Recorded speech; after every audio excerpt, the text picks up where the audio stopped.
ফখরুদ্দিন মঈনুদ্দিনের সময়টাও ছিল একটি ষড়যন্ত্রের সময়। আপনারা হয়তো অনেকেই ভুলে গিয়েছেন 2008 সালে যে নির্বাচনের মধ্য দিয়ে ভারতের সেবাদাস ঘসিটি বেগম শেখ হাসিনা 2/3-এরও বেশি মেজরিটি নিয়ে সরকার গঠন করেন।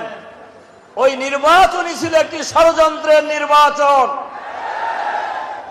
যে নির্বাচনে মঈনুদ্দিন ফখরুদ্দিনরা হাসিনার সাথে ভারতের সাথে ত্রিমুখী ষড়যন্ত্র এবং চুক্তির মাধ্যমে শেখ হাসিনাকে ক্ষমতায় বসানো হয়েছিল। সুতরাং এই 2 বছর আর 15 বছর 7 মাস 5 দিন, এই প্রায় 18 বছর বলা যায় বাংলাদেশের মানুষ তাদের স্বাধীন মতামত প্রকাশ করতে পারে নাই। এই 18 বছরে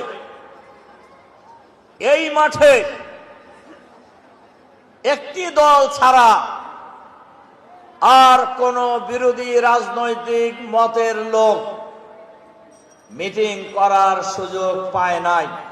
অনেক রাজনৈতিক দল, ছাত্র সংগঠন, কৃষক, শ্রমিক, মেহনতি মানুষ সবাই ঐক্যবদ্ধভাবে আন্দোলন করেছেন এবং গণ অভ্যুত্থানের মধ্য দিয়ে শেখ হাসিনা পদত্যাগ করে পালিয়ে তার নিজের দেশে আশ্রয় গ্রহণ করেছেন।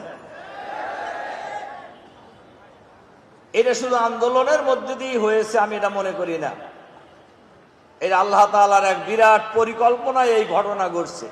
আওয়ামী লীগ ক্ষমতায় আসার পর এই দেশের নির্বাচনী ব্যবস্থাকে ধ্বংস করে দিয়েছে, এই দেশের মানুষের বিরুদ্ধে যুদ্ধ ঘোষণা করেছে, জনগণের মিছিলে গুলি চালিয়েছেন।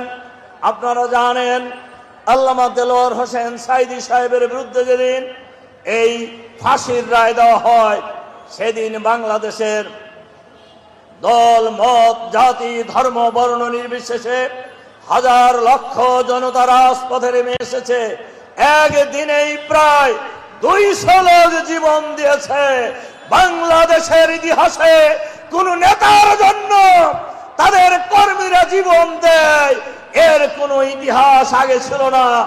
এর ইতিহাস সৃষ্টি করেছে জামাত নেতৃবৃন্দকে হত্যা করার পর রাজপথ অচল করে দেওয়া হয়েছে, নির্বিচারে গুলি চালিয়ে আমাদের নেতা কর্মীদেরকে তারা হত্যা করেছে। সকল দলের ঐক্যমতের ভিত্তিতে সংবিধানে কেয়ারটেকার সরকারের এই বিধান সংযোজন করা হয়েছিল। শুধু এক মহিলাকে ক্ষমতায় রাখার খায়েছে এক কলমের খোসায় বিচারপতি খায়রুল ইসলাম।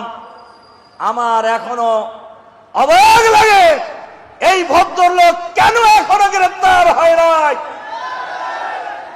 এই কেয়ারটেকার সরকারের এই ব্যবস্থা বাতিল করার কারণে বাংলাদেশের রাজনীতিতে, বাংলাদেশের নির্বাচনী ব্যবস্থায় নৈরাজ্য নেমে এসেছে।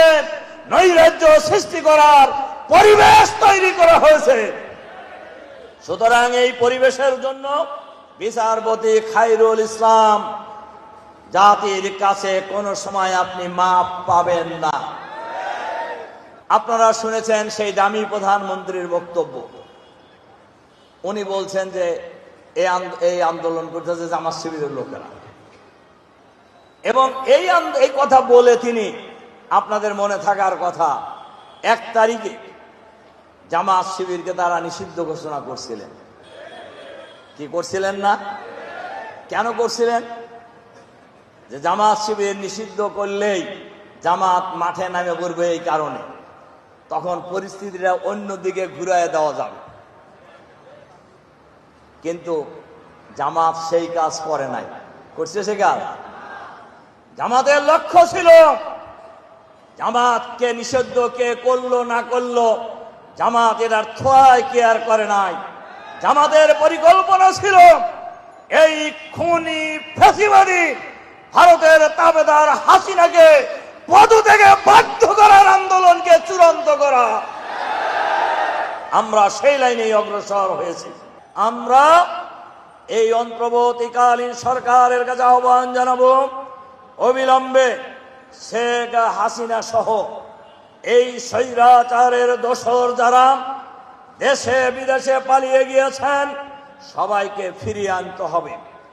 সবাইকে গ্রেপ্তার করে ট্রাইব্যুনালের কাঠগড়ায় দাঁড় করাতে হবে, বিচার করতে হবে, ফাঁসির ব্যবস্থা করতে হবে। হাসিনাকে সহ সবাইকে ফিরে আনতে হবে, বিচারের মুখোমুখি করতে হবে। এখনো যারা গ্রেপ্তার হয় নাই তাদেরকে গ্রেপ্তারের কার্যকর উদ্যোগ গ্রহণ করতে হবে। প্রশাসনের মধ্যে স্বৈরাচারের ফ্যাসিবাদের দোসর যারা এখনো নিয়োজিত থেকে কলকাঠি নাড়ানোর জন্য চেষ্টা করছেন, আমরা আপনাদেরকে চিনি। এটা মনে করেন না আপনাদের চিনি না।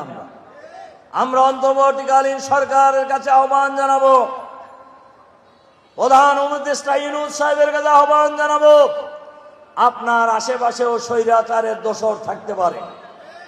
যেখানেই স্বৈরাচারের দোসর অবিলম্বে গ্রেপ্তার করে আপনারা বিচারের মুখোমুখি করুন। এটা বাংলাদেশের 18 কোটি মানুষের দাবি। আমরা প্রতিবেশী দেশের সাথে সবসময় সম্পর্ক ভালো চাই, সম্পর্ক উন্নয়ন চাই, তবে সেবাদাসগিরি করার জন্য নয়। দাদাগিরি করা বাংলাদেশের মানুষ পছন্দ করে না। যারাই দাদাগিরি করবে, দাদাগিরি করাকে সমর্থন করবেন, তাদের বিরুদ্ধেই বাংলাদেশের মানুষ ঐক্যবদ্ধ প্রতিরোধ করে তুলবে ইনশাআল্লাহ বাংলাদেশে।